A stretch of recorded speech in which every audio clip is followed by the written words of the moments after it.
Well, a solipsist is someone who believes only my finite mind exists.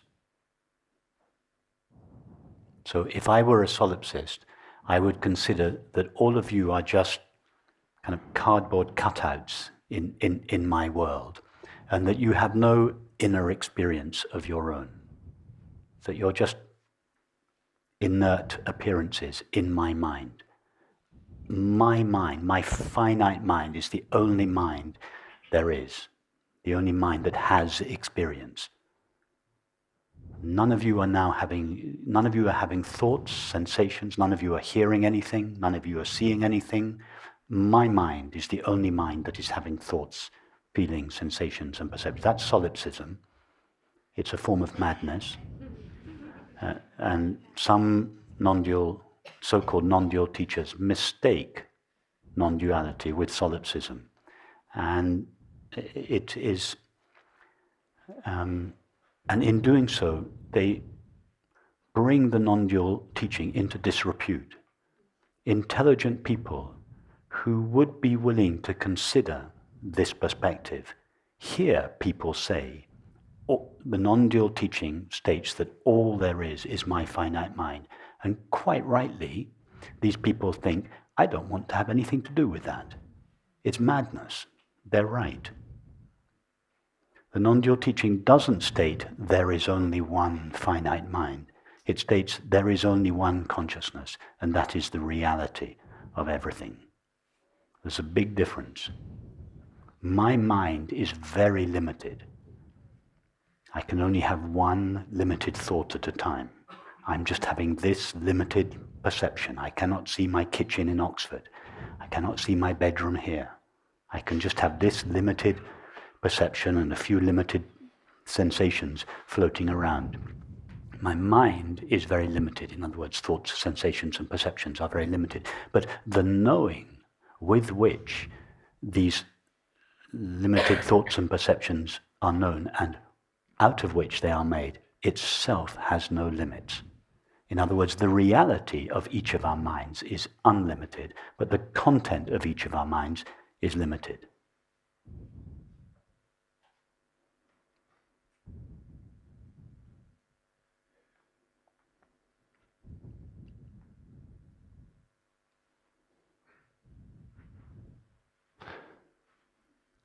I guess my question comes from right now, this moment, there is again just the knowing of sight, thoughts, sounds, one knowing. So even the saying sharing or being, who's sharing? Well, you're right. Would you agree that? Let us.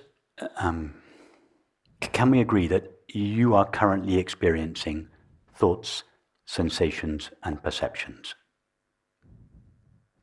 Yeah? Undoubtedly. And that each of these is made only of the knowing of them.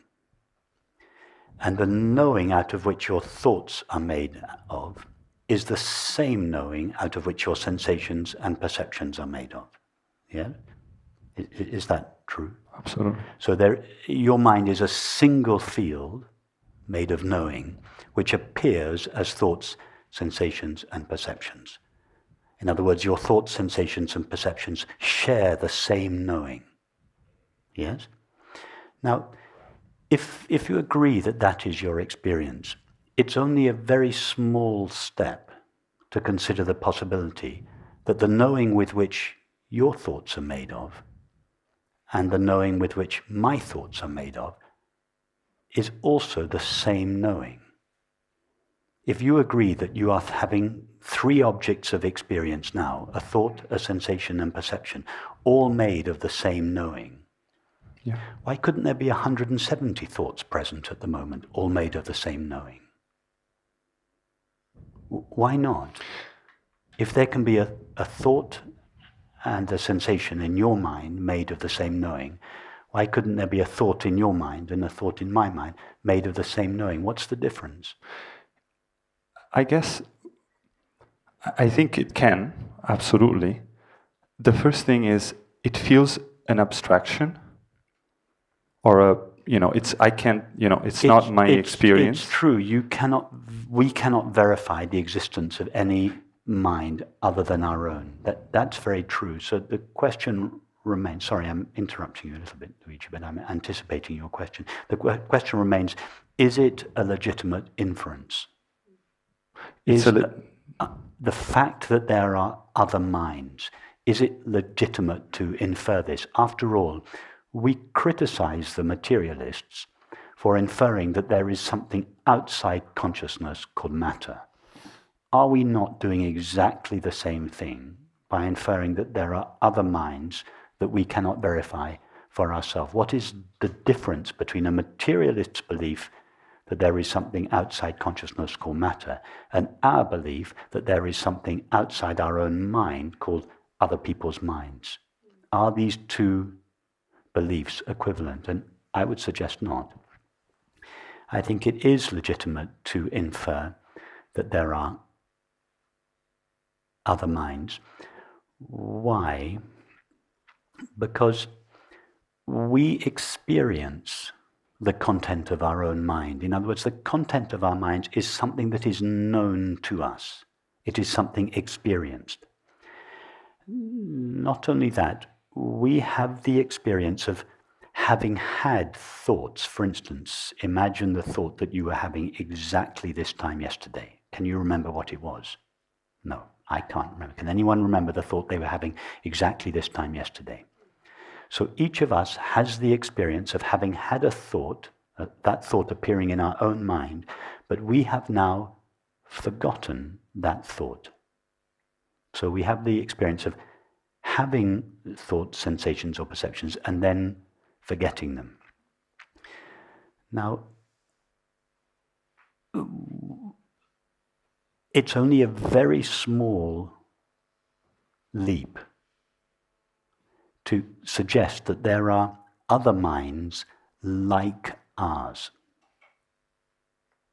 Why is that a legitimate inference? Because we do experience the content of our own mind. We're not inventing another substance. We're just saying there may be more thoughts than the current thought I'm having. After all, we have had numerous thoughts in the past that we can't remember. In other words, we have experienced numerous thoughts in time, although we can't remember them. Why could there not now be numerous thoughts present in space that we can't remember? Yeah, we can only remember the current thought. You can't remember yesterday's thought, but you know it happened in your mind. You know that you have experienced numerous thoughts, but you have forgotten them all. Numerous thoughts in time. Could there not be numerous thoughts in space present simultaneously? But due to the limitations of our own mind, we can only know this one. If we can forget thoughts in time, what about forgetting thoughts in space? The consciousness collapses into a single mind and can only know a single thought in that mind. Why couldn't the same consciousness collapse into numerous minds simultaneously, in which a single thought is contained? But those thoughts cannot be known by everyone's mind. You can only know the thought in your own mind. It's only a very small inference, whereas the materialist inference is that there is a completely different substance, a substance called matter, that nobody has ever experienced. It is a much larger leap of faith. And for this reason, I feel that it is legitimate to acknowledge that there is more than one finite mind, that there are numerous finite minds. But I don't think it's legitimate nor is it necessary to explain our experience by inventing another substance called matter. It's quite possible to build a model of reality only taking the stuff that we experience, called knowing. It would only be necessary to invent another substance called matter if it was not possible to explain reality with the tools that we have, that is, consciousness. It's not necessary. It's possible to explain everything with a consciousness-only model. In fact, the consciousness-only model can explain much more than the matter model.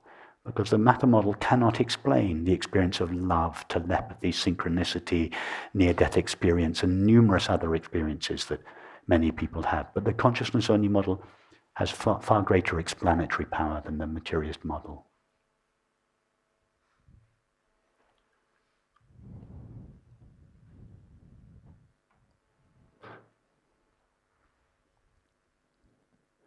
But the important thing is this idea that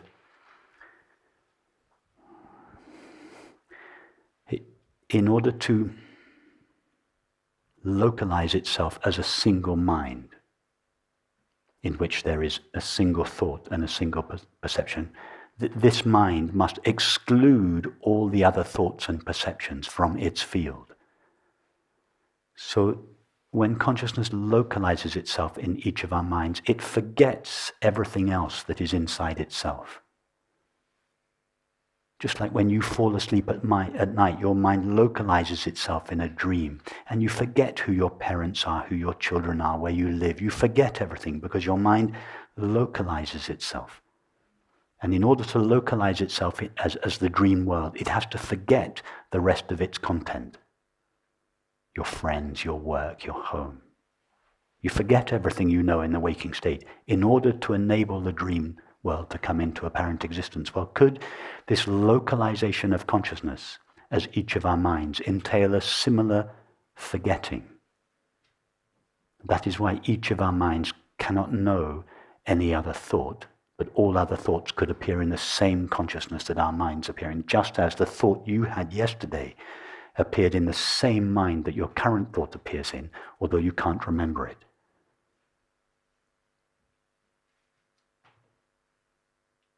Isn't that a beautiful model of reality? That's a model. But isn't it a beautiful model of how consciousness localizes itself in each of our minds, and in doing so, in order to have the experience that each of us are having now, the thought, the sensation, it must forget or exclude all other possibilities. Just like when your mind dreams of Paris at night, it has to exclude the possibility of dreaming of Munich and Rome and Tokyo and Sydney. Consciousness has to forget all other possibilities as it localizes itself in each of our minds. That's why we cannot know each other's thoughts. But just the fact that we cannot know each other's thoughts doesn't mean or even imply that all of our thoughts don't exist in the same consciousness. You cannot remember yesterday's thought, but does that make you believe that yesterday's thought appeared in a different mind from the mind in which today's thought appears in? No, we know that yesterday's thoughts appeared in the same mind as today's thoughts appear in. Just because we can't remember them doesn't mean they appeared in a different mind. Well, just because we can't know each other's thoughts doesn't imply that they appear in a different consciousness.